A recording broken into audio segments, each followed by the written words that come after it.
읽으실 성경 말씀은 디모데후서 2장의 말씀입니다. 디모데후서 2장 14절부터 26절까지 말씀을 한 절씩 교독해서 읽도록 하겠습니다. 디모데후서 2장 14절입니다. 신약성경 366페이지입니다. 14절입니다. 신도들에게 이것을 일깨우십시오. 하나님 앞에서 그들에게 엄숙히 명해서 말다툼을 하지 못하게 하십시오. 그것은 아무 유익이 없고 듣는 사람들을 파멸에 이르게 할 뿐입니다. 그대는 진리의 말씀을 올바르게 가르치는 부끄러울 것 없는 일꾼으로 하나님께 인정을 받는 사람이 되기를 힘쓰십시오. 속된 잡담을 피하십시오. 그것이 사람을 더욱더 경건하지 아니함에 빠지게 합니다. 그들의 말은 암처럼 퍼져나갈 것입니다. 그들 가운데에는 후메네오와 빌레도가 있습니다. 그들은 진리에서 멀리 떠나버렸고 부활은 이미 지나갔다고 말하면서 사람들의 믿음을 뒤엎습니다. 그러나 하나님의 기초는 이미 든든히 서 있고 거기에는 주님께서 자기에게 속한 사람을 아신다는 말씀과 주님의 이름을 부르는 사람은 다 불의에서 떠나라는 말씀이 새겨져 있습니다. 큰 집에는 금그릇과 은그릇만 있는 것이 아니라 나무그릇과 질그릇도 있어서 어떤 것은 귀하게 쓰이고 어떤 것은 천하게 쓰입니다.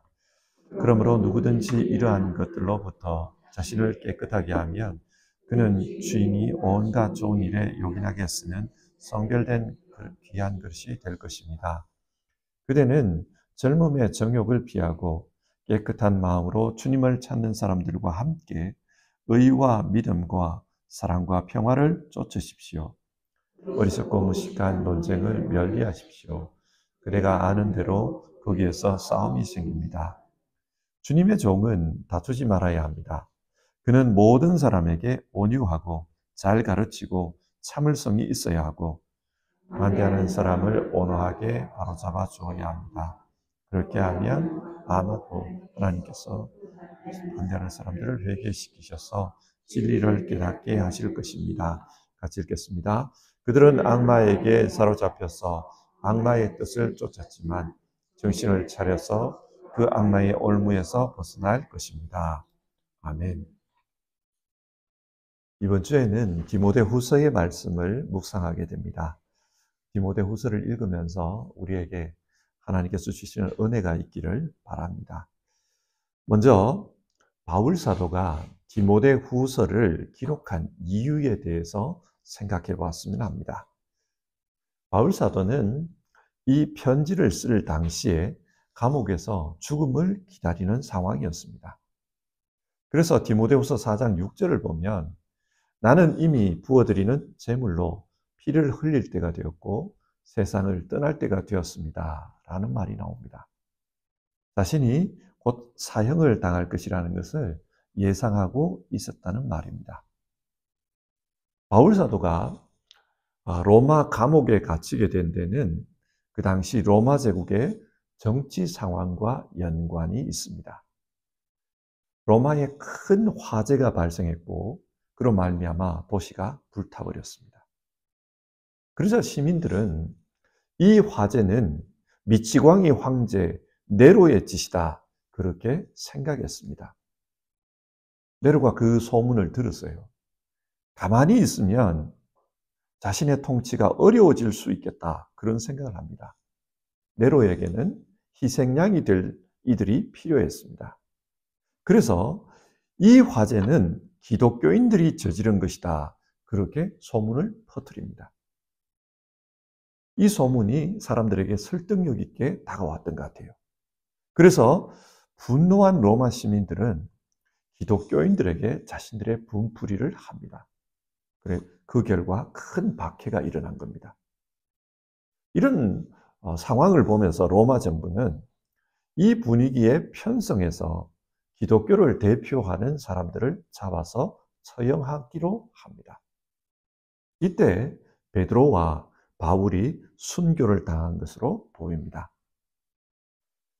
이렇게 박해가 일어나자 교인들 중에 어떤 이들은 이 박해 때문에 신앙을 떠납니다. 디모데후서 1장 14절을 보면 아시아에 있는 사람이 모두 나를 버렸습니다. 그런 말이 나옵니다. 박해가 일어나자 많은 이들이 교회를 떠났다는 겁니다. 바울 사도가 보기에는 교회가 큰 위기였습니다. 이 박해로 말미암아 교회가 뿌리채 흔들릴 수 있다. 그렇게 생각했던 것 같습니다.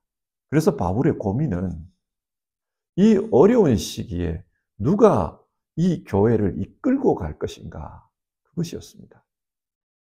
어려운 시기에 이 교회를 붙잡아 줄 리가 필요했습니다. 자칫 방치했다가는 지금까지 평생 자신이 수고해서 전했던 그 복음이 수포로 돌아갈 수 있겠다. 그런 생각을 하고 있습니다. 그래서 바울 사도는 자신의 영적 아들인 디모데에게 편지를 씁니다. 디모데야, 네가 복음을 위해 고난을 받기를 원한다. 무슨 말입니까? 위기에 처한 이 교회, 박해 중에 있는 이 교회를 네가 붙들고 끌어가기를 원한다. 그 말입니다. 그래서 바울 사도는 어서 내게 오라. 자기에게 부릅니다. 이 교회의 일을 디모데에게 맡기겠다는 겁니다. 디모데후서는 이런 배경 속에서 기록이 되었습니다. 오늘 우리가 읽은 디모데후서의 말씀은요, 이런 어려운 상황에서 교회를 붙들고 끌고 가야 할 디모데가 무엇을 어떻게 해야 하는지 그것에 대해서 말해주고 있습니다. 우리 역시도 가정에서 혹은 교회에서 또는 사회에서 복음을 전하는 일을 맡은 자들입니다. 그런데 우리 시대를 보면 이 복음 전하는 게 쉽지가 않습니다. 가정에서도 이런 복음에 대한 이야기를 하는 게 쉽지가 않아요. 가족끼리도 이런 이야기를 하다 보면 싸움이 납니다. 쉽지 않습니다. 자, 이런 상황에서 어떤 마음, 어떤 모습으로 복음을 전하는 사람으로 살아갈 것인가? 우리가 그것을 한번 생각해 보았으면 합니다. 오늘 성경은 이 문제에 대해서 말하니까 성경을 통해 주께서 권면하시는 음성들을 우리가 들었으면 좋겠습니다. 성경 말씀을 같이 보겠습니다. 먼저 2장 2절을 보면요, 이런 말씀이 나와요. 그대는 많은 증인을 통하여 나에게서 들은 것을 믿음직한 사람에게 전수하십시오. 그리하면 그들이 다른 사람들을 또한 가르칠 수 있을 것입니다. 바울 사도는 디모데에게 많은 증인들 앞에서 내게 들은 그 말을 너도 믿음직한 사람들에게 가르치라. 그것을 말합니다. 이게 사명이라는 거예요. 그런데 어떻게 가르치라고 합니까? 우선은 너가 교회 속에서 믿을 수 있는 그 사람들에게 복음을 가르쳐라. 그리고 그 사람들로 하여금 또 다른 사람들에게 복음을 가르치게 해라. 그렇게 말합니다. 현대교회에서 제자훈련이라는 게 유행을 하죠. 누군가에게 복음을 가르칩니다. 그러면 이 사람들이 또 누군가에게 복음을 가르칩니다. 그렇게 해서 계속해서 복음이 전파되게 하는 것입니다. 바울 사도는 위기에 처한 이 교회를 위해 무엇을 할 것인가? 디모데 너는 복음을 가르치는 일에 집중하라. 그렇게 말합니다. 자, 그러면 이 복음을 어떻게 가르쳐야 합니까? 14절에서 이런 말씀이 나와요. 신도들에게 이것을 일깨우십시오. 하나님 앞에서 그들에게 엄숙히 명해서 말다툼을 하지 못하게 하십시오. 그것은 아무 유익이 없고 듣는 사람들을 파멸에 이르게 할 뿐입니다. 바울 사도는 성도들에게 말다툼을 하지 말라 그렇게 명하라고 합니다. 여기서 말하는 이 말다툼이란 우리가 사이가 안 좋은 사람과 싸우는 것 이런 의미가 아니에요. 여기서 말다툼은 이단들과의 말다툼입니다. 이단들의 가르침 앞에서 그것 가지고 싸우지 말라는 거예요. 지금도 그렇죠. 사회가 혼란스럽고 교회에 어려움이 생기면 이단들이 활개를 칩니다. 시대가 조금 어두워지면요, 시한부 종말론을 퍼뜨리는 그런 사람들이 나타나요. 정상적인 상황에서 생각하면 말도 안 되는 그런 주장인데 세상이 어지럽다 보면 거짓 주장들이 먹혀들기도 합니다. 예를 들어 중동에서 전쟁이 일어나기만 하면은 이 거짓 이단들은 요한계시록 말씀을 덜먹이면서 아마겟돈 전쟁이 일어났다. 주님이 곧 임재하신다. 그런 이야기를 합니다. 종말이 가까웠다. 이런 이야기를 통해서 사람들을 불안하게 만들어버립니다. 물론 시대를 분별하면서 깨어있는 신앙은 중요합니다. 그러나 항상 뭔 일만 있으면 사람들을 불안하게 만들려고 하고 세상을 혼란스럽게 하는 것은 옳지가 않습니다. 이것은 이단들이 하는 짓입니다. 디모데후서가 기록되던 당시에도 그랬던 것 같아요. 박해가 일어났습니다. 믿는 사람들이 잡혀가고 큰 어려움을 당합니다. 그러니까 많은 사람들이 이제 종말이 가까웠다 그랬겠죠. 17절을 보면은 후메네오와 빌레도 같은 사람을 조심하라는 이야기가 나옵니다. 이 후메네오와 빌레도가 어떤 사람인가? 18절에서 그들은 진리에서 멀리 떠나버렸고 부활은 이미 지나갔다고 말하면서 사람들의 믿음을 뒤엎습니다. 부활이 지나갔다. 종말을 이야기합니다. 부활이 지나가 버렸다. 그렇게 말합니다. 아마 이 말씀을 가지고 생각해 보면 초기 영지주의자들을 비판한 것으로 보입니다. 초기 영지주의는 헬라 사상과 기독교 신앙을 혼합해서 초기 교회 시대에 대표적으로 활동했던 그런 이단입니다. 바울 사도는 이들을 가리켜서 그들의 말은 암처럼 퍼져나갈 것입니다. 그렇게 말해요.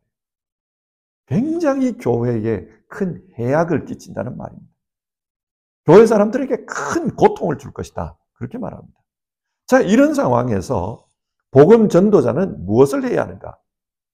어리석은 가르침에 현혹된 그런 사람들을 보면서 말싸움하지 말라고 합니다. 대신에 진리의 말씀을 바르게 가르치는 일에 힘쓰라고 합니다. 이단이 들어오면은 이단을 대적하면서 이 이단은 이러이러한 점에서 잘못되었다. 그렇게 가르치는 것도 중요합니다. 하지만 더 중요한 것은 바른 복음을 가르치는 겁니다. 바른 복음을 모르는데 이단을 욕해봤자 그 이단이 왜 잘못됐는지 사람들은 깨닫지를 못합니다. 바른 복음을 가르쳐서 무엇이 참이고 무엇이 거짓인지 분별할 수 있는 기준을 가지게 하라는 거예요. 그래야 이단이 이단이라는 것을 알 수 있습니다. 흔히들 이런 말을 하잖아요. 물고기를 잡아주기보다는 물고기 잡는 법을 가르치라. 그 말입니다. 지금 이단과 싸워서 이단을 이기려고 하지 말고 그것보다 우선적으로 근본적으로 바른 복음이 뭔지를 가르쳐서 이게 왜 이단인지 깨닫게 하라는 겁니다. 바울 사도는 디모데에게 이단이 성행하는 그 상황에 있는 디모데에게 바른 복음을 가르치는 일에 힘쓰라. 그래서 하나님께 인정받는 사람이 되라. 그렇게 말하고 있습니다. 바른 복음을 가르치기 위해서는 자신이 먼저 바른 복음이 뭔지를 알아야 합니다. 15절을 보면 진리의 말씀을 올바르게 가르치는 부끄러울 것 없는 일꾼이 되라는 말이 나옵니다.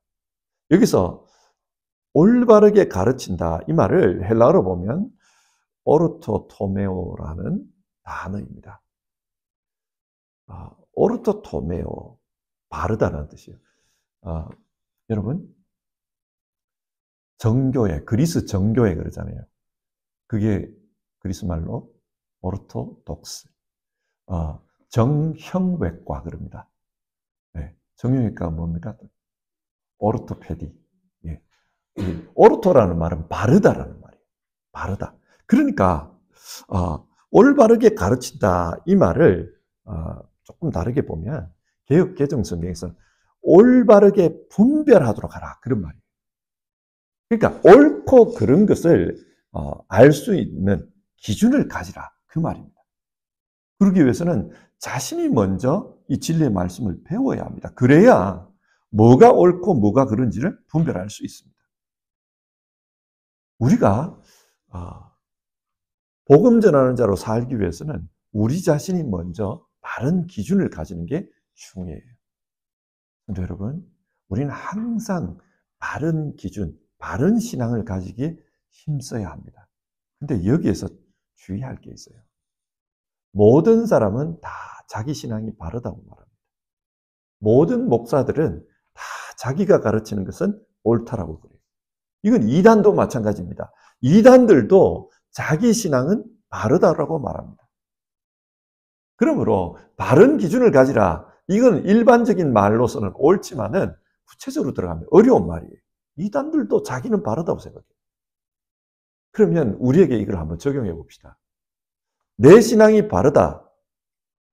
그렇지만 여러분, 계속해서 내 신앙을 점검하는 게 필요합니다. 자칫하면 나도 잘못될 수 있기 때문에. 그래서 우리는 계속해서 진리를 배우고 그 진리 말씀을 묵상하는 일에 힘써야 합니다. 내가 올바른 신앙 위에 있는가, 그것을 따지기 위해서는 성경을 부분적으로 이해해서는 안 되고 전체적으로 이해해야 합니다. 성경의 한 부분을 가져와가지고 이것만 부각시키는 게 이단이거든요. 그러니까 성경을 전체적으로 이해하는 게 중요합니다. 성경의 전체 내용이 뭡니까? 예수 그리스도예요. 그래서 우리는 성경의 어떤 문자를 떼와가지고 이게 옳다 그러다 그렇게 말하기 전에 이 말씀이 예수 그리스도 위에 서 있는가, 그것을 분별하는 게 중요합니다. 이 말씀이 예수님의 가르침과 일치하는가, 그게 중요해요. 성경에 기록된 말이라 할지라도 그것을 예수님의 가르침과 다르게 가르치면, 다르게 해석하면 그것은 잘못된 것입니다. 우리는 바른 신앙 위에 서기를 힘써야 됩니다. 그 바른 신앙 위에 서기를 힘쓴다는 것은 예수 그리스도, 그분께 더 가까이 가는 것이고 그분을 더 깊이 아는 것입니다. 우리는 늘 예수님을 배우는 자세로 그렇게 신앙하는 것이 중요합니다. 두 번째로 바울 사도가 디모데에게 권면하는 것은 자신을 정결하게 하라는 것이었습니다. 20절에서 22절을 보면은 여기에 그릇의 비유가 나와요. 큰 집에는 다양한 그릇이 있다고 합니다. 금그릇도 있고 은그릇, 나무그릇도 있고 질그릇도 있다. 그렇게 말합니다. 여기서 큰 집은 교회를 가리킵니다. 그리고 그릇은 일꾼을 가리켜요. 하나님께서는 자기 교회를 위해 다양한 일꾼들을 불렀고 그 사람들을 통해 하나님의 교회가 복음 전할 수 있도록 합니다. 우리 교회만 봐도 그렇지 않습니까? 교회가 운영되는 데 있어서 예배를 담당하는 사람이 있어요. 또 교육을 담당하는 사람이 있습니다. 목양을 책임지는 사람이 있습니다. 친교를 담당하는 사람, 새가족을 안내하는 사람, 선교에 힘쓰는 사람, 재정을 담당하는 사람, 다양한 일꾼들이 있습니다. 이처럼 하나님은 자신의 교회가 복음 전하는 일에 온전할 수 있도록 다양한 분들을 부르십니다. 그런데 이 사람들에 대해 말하면서 그 그릇이 어떤 종류의 그릇이냐, 그것보다는 주인이 쓸 수 있는 그릇이냐, 쓸 수 없는 그릇이냐, 그게 더 중요하다. 바울은 그 이야기를 하고 있어요. 그래서 21절에서 이런 말을 합니다. 누구든지 이런 것들로부터 자신을 깨끗하게 하면 그는 주인이 온갖 좋은 일에 요긴하게 쓰는 성별된 귀한 그릇이 될 것입니다. 자신을 깨끗하게 하라고 합니다. 그래야 하나님께서 쓰신다는 거예요. 자, 그러면 깨끗하게 한다. 이게 무슨 의미입니까? 무엇로부터 깨끗하라는 말입니까? 22절에서 그대는 젊음의 정욕을 피하고 깨끗한 마음으로 주님을 찾는 사람들과 함께 의와 믿음과 사랑과 평화를 쫓으십시오. 아마 이 편지를 받을 때 디모데가 젊었던 것 같아요. 나이가 어렸던 것 같습니다. 그래서 그 청년의 정욕으로부터 너 자신을 깨끗하게 하라. 그런 말을 합니다. 어쩌면 이게 육체적인 정욕을 의미할지 모르겠습니다. 그런데 이 말씀을 오늘 우리는 육체적인 정욕으로만 이해해서는 안 돼요. 육체적인 정욕의 문제로부터 우리가 우리 자신을 깨끗하게 해야 되지만 동시에 세상의 가르침, 세속으로부터 우리를 깨끗하게 하는 게 필요합니다. 세상은 알게 모르게 우리를 물들게 합니다. 여러분, 어린 아이들도 돈이 중요하다는 걸 알아요. 왜 그렇습니까? 자본주의 세상에 살다 보니까 어린 아이들도 돈이 중요하다는 걸 알고 돈을 굉장히 사랑합니다. 용돈을 주면 좋아합니다. 더 많은 용돈을 주면 더 좋아합니다. 그렇게 됐어요. 그러다 보니 우리가 이 세상에 물든 채로 살다 보면은 이 세상이 아니라 하나님 나라를 사모하라. 이 말이 들리지가 않습니다. 이 세상이 좋은데 왜 하나님 나라를 사모하라고 하는가? 들리지가 않습니다. 따라서 우리는 이 세상의 가르침으로부터 우리 자신을 깨끗하게 하는 일이 중요합니다. 뿐만 아니라 오늘 성경이 말하는 것처럼 이단의 가르침, 거짓 가르침으로부터 자신을 깨끗하게 하는 것도 중요합니다.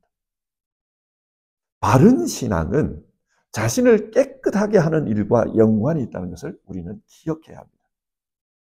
예수님을 믿으면서 우리가 해야 될 일은 예수님으로 말미암아 정결한 삶을 사는 것입니다. 물론 우리가 예수님을 믿고 믿음으로 살아가면 믿는 순간 하나님께서 우리를 의롭다 인정해 주십니다. 죄로부터 깨끗하게 되었습니다. 그런데 그럼에도 불구하고 성경은 계속해서 우리에게 정결한 삶을 살라, 회개의 삶을 살라, 그것을 이야기합니다. 왜 이런 말을 할까요? 하나님 보시기에 이미 의롭게 되었는데 왜 정결하게 살라, 회개하라 그런 말을 할까요? 우리는 날마다 하나님 앞에 쓰임받는 것이 중요합니다. 그래서 우리는 날마다 우리 자신을 돌아보면서 우리 자신이 정결하기를 힘써야 합니다. 이유는 간단합니다. 하나님 자신이 거룩하시고 정결한 분입니다. 그렇기 때문에 하나님은 거룩한 자, 깨끗한 자를 통해 일하실 수 있습니다. 그래서 우리는 항상 정결하기를 힘써야 합니다.